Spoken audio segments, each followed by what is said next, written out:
refugees and economic migrants have indeed markedly different integration outcomes in the labor market. That's not surprising because refugees and economic migrants come from different countries, have different levels of education, and the type of migration is markedly different, meaning that refugee migration is much less planned than economic migration. So refugees typically leave the country with a little preparation. They don't know exactly what country they will reach. And also they often undergo very traumatic experiences which leave them in a distress and a severe mental health condition.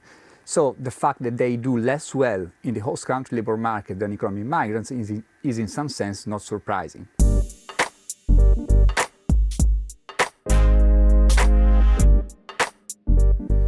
There are a range of policy options that are available to facilitate the integration of refugees in the host country labor markets.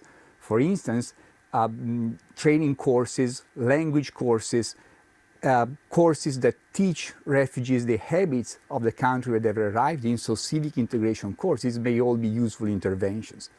However, these are costly interventions, and if they're not properly performed, they may not be very effective. In our paper, however, we study some policy options that are easily available and that could be very easily and smoothly implemented, and that could facilitate the integration of refugees. One such policy option is the withdrawal of the temporary employment bans that most European countries impose on asylum seekers upon their arrival in the host country.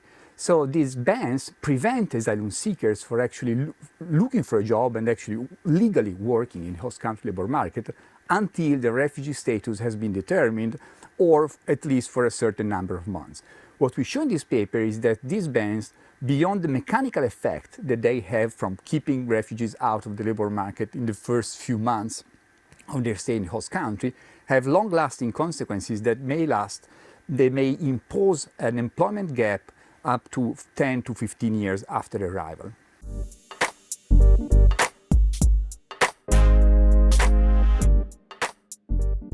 This is one concern that most host country governments have, and one of the reasons why lifting these bans is actually so difficult.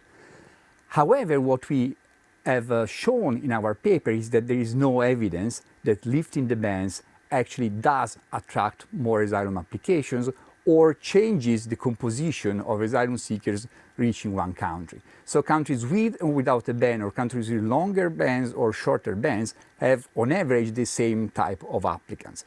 And this is not surprising, again, because if you think of this is kind of a second-order policy. So even if asylum seekers had information about the host country and were free to choose the host country where to migrate, which is not granted, even in that case, it is unlikely that they would really care about the presence of a ban, because that's a policy aspect that is perceived not to be very important. Maybe they would care more about welfare provisions or fluency in the host country language, the presence of family networks. And this is instead a policy area that's not of much importance to the migrants themselves, and that there is no evidence that playing around with it affects in any ways the refugee flows.